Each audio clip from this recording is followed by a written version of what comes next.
ikaze nanone kuri Kigali Real News. Igikuba kiracitse, inama irateranye bitewe n'uburyo ihuriro rya AFC rikomeje gukora amateka atandukanye, haba muri Sud Kivu, haba muri Nord Kivu. Ni mu nyemerere nzimbabwira ibyazanye General Abdallah Nyembo. Uyu ni komanda de la 3e zone de défense, akaba yigereye mu basirikare bakomotse mu gihugu cy'Ubufaransa. Ese ni ibiki bimuzanye? Nyemerera umwanya nze nkubwire akantu ku kandi ndetse umenye ikimuzanye, nyuma y'uko n'ubundi bagamba ukomeye w'igihugu cy'Ubufaransa ufatanyije na Leta Zunze Ubumwe za Amerika bateguye bitewe n'ikoranabuhanga ryaje na base militaire iyobowe n'Abafaransa n'Ababiligi muri Walikale. Bakaba bamaze kubona ko ihoro rya AFC rikomeje kugenda ribatakana ndetse rikaba ryatangiye gufata ibice byose bya Walikale. Igikuba kiracitse ku gihugu cya leta ya Kongo. Ni mu wundi rero tuze tureba akantu ku kandi. Ku murongo wa telefone turi bwakire Bwana Bizima atubwira uko situation ihagaze mu nce zose. Turebe akantu ku kandi, turebe uko urugamba ruhagaze haba muri zone ya Minembwe, turareba na Masisi. Ese byifashe bite? Umugambi ukomeye wavumbutse ndetse abagiye bihitsana Colonel cyangwa Lieutenant Colonel nayo byibagiwe Uwiringoma batangiye kugenda bafatwa buke buke. Ni mu gihe kandi ibi byose bikomeje kuba, Bwana General Sultan Makenga mwenyewe yaba yigarukiye ku mirongo y'imbere y'urugamba. Ni mu wundi rero mu minota mike n'ubundi ni updates ziba zituzanye, turabera hamwe ibyo bintu byose. Mbere na mbere ariko reka mbanze ngushimire wese mu kubana natwe. Ikindi kandi nawe kitwumva bwa mbere nta kindi usabwa kugira ngo ubane natwe uretse gukanda kuri subscribe, ukareba ahari akazogera ukagakandaho, bityo ntuzongere gucika ukundi amakuru ndetse n'ibiganiro ducishaho bicukumbuye kandi byizewe kuri uyu muyoboro wacu wa YouTube wa Kigali Real News. Ni munyemere rero mbanze nibwire abatanzi abaje bushya. Nitwa Damien Umugisha, ku murongo wa telefone tuba turi kumwe na Bwana Bizima. Bwana Bizima, wongeye kwirirwa? Mwiriwe neza. Igikuba kiracitse Bwana Bizima. General Abdallah Nyembo ageze Ikisangani. Ni iki kimuzanye? Baraza kubimenya ariko n'ubundi wenda muri make, wenda nkwaye nk'amasegonda nk'abiri, urabona leta ya Kongo iri bubashe guhagarika AFC? Icyo ntigishoboka. Urabona ko guhagarika AFC nta ruhare bifitemo, yenda atari ubushake bwayo bwite n'inyungu zayo z'ikiharanira. Ndakeka uretse na FARDC niyo yaba ari ibihugu birenga umubare ntabasha kuvuga, byagorana kugira ngo bayihagarike bitewe n'urwego igezeho.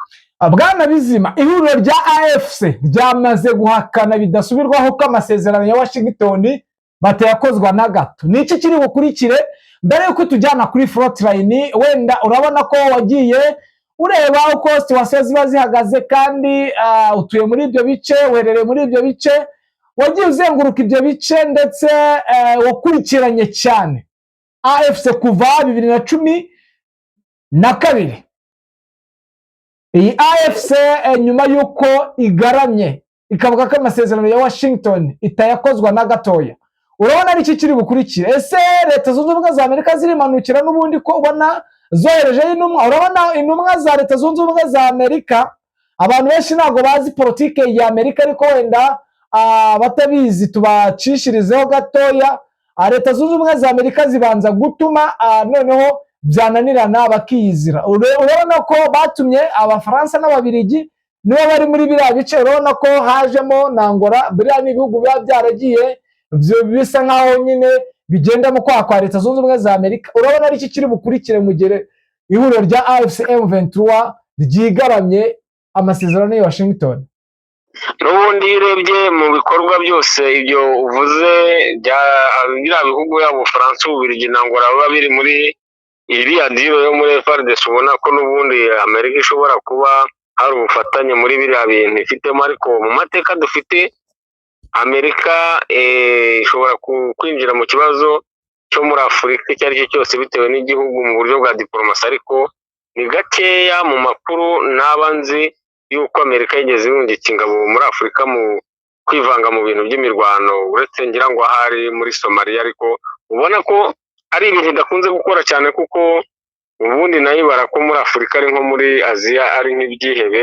Akenshi rero ikoresha ibindi bihugu, nk'uko ushobora kubona ngo rije ikabyitambikamo mu nyungu zayo, ndetse ikabitindamo ikahabwa ibikoresho n'imbaraga z'umurengera n'amafaranga. Ariko Amerika yo kwiyizira nyirizina, nk'uko ubona igaba ibitero mu bihugu bitandukanye hirya no hino ku isi, hano muri Afurika ni ibintu bisa naho itagikunda kwijandikamo cyane kuri urwo rwego. Yes, Bwana Bizima rero nyemerera mbere yuko tujyana kuri Fortline mbanze mvuge ku gikuba cyacikiye ikisangane.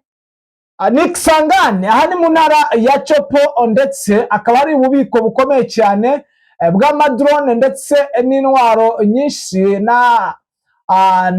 n'amarodari agiye atandukanye. Akaba ari twayita bookstore y'urugamba ruri kubera mu burasirazuba bwa Repubulika ya Demokarasi ya Kongo, haba muri Nord Kivu ndetse no muri Sud Kivu, aho uyu General Abdallah Nyembo yaba yaje akaba yahuye n'ingabo z'Abafaransa ziri muri biriya bitendo, ndetse ziri kuyobora amadrone ari gusandaza abaturage muri biriya bice. Icyari cyamuzanye rero ni uko yaje kubate ko ubushobozi twabahaye, ibintu byose twaba twarabibahaye, niki gituma AFC mutayigize inyuma ikaba ikomeje kugenda ibataka kandi ikaba ikomeje kugenda yica abasirikare bacu, nyuma y'uko n'ubundi ihitanye umusirikare wakoze amateka muri biriya bice bya Minembwe.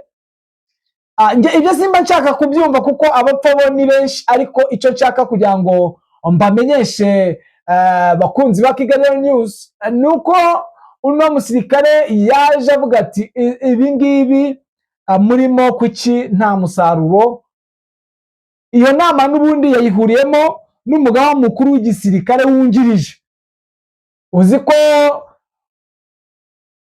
Jacques Charigonza aherereye muri biriya bice kuva yaza ukwezi kurashize, ngira ngo niba ntibeshye, ategura ama operation, kuko nubwo ari umugaba mukuru wungirije w'igisirikare cya FARDC, ashinzwe ibyo bita ni ama operation. Izo operation niwe uzishinzwe, ashinzwe ibintu byinshi, ndetse n'ibigendanye n'ibikoresho byose arabishinzwe. Uyu Charigonza niye mpamvu bikomeje kumubera ikibazo gikomeye kuba atari guhagarika iyi mirwano, kandi ubona irimo kubera muri ibi bice, ukabona ko akomeje kugenda atsindwa. Ubwo rero kuba igikuba cyacitse ni ukubera yuko imbaraga zahawe Abafaransa ndetse n'Ababiligi zikomeje kugenda zibabana nkeya, ndetse ubona yuko ibintu byahinduye isura. Wenda nari bagiye kuvuga ko Jacques Charigonza anashinzwe resenyoma ndetse na operation muri FARDC. Urumva rero umugabo wavuye Kinshasa, tuzi neza ukuntu abakongomani bakunda kuryoshya intsinzi bakaba batari kuyibona. Urabona ko ari ikibazo gikomeye cyane, ndetse ubona yuko byateye urujijo kuba atari bakeya. Niki kiri bukurikire? Ese Abafaransa barabirukana baza n'abandi? Urabona ko byabaye ibindi bindi. Ubwo natwe turabaye kugira ngo turebe imyanzuro, kuko inama irateranye, ariko impamvu mba mbazaniye Zandani ni ukugira ngo umenye igituma General Abdallah Nyembo aba yaje muri ibi bice bya Kisangani, ndetse no kwihanangiriza Abafaransa mu buryo batari gutegura ama operation asubiza inyuma ihuriro rya AFC rikomeze kubica uruheno.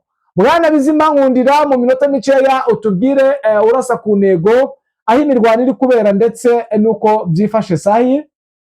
Ntego imirwano ndajya mu Minembwe muri axe ya Mitamba. Ni imirwano ubona ko yahereye ndetse mu masaha y'ejo hashize, ubona ko uyu munsi ubaye nk'uwa kabiri imirwano iri muri iki gice cyane, ndetse ubona ko koalisiyo yose yabaye nk'aho yigamba ko aka gace ka Mitamba yagafashe, ndetse amavideo yagiye acicikana n'inkuru z'abantu bakabikubwira babikura ku matelefone mu gace duherereyemo. Ariko inkuru mpamo nyayo neza mpagazeho ni uko nyuma yo kwigamba ibyo M23 batarahamara n'iminota 30 ako gace bari barimo babashijwe gukubitwa bagakurwamo. Ubu aho imirwano isa naho iranzikiye ni axe ya Kirungwa.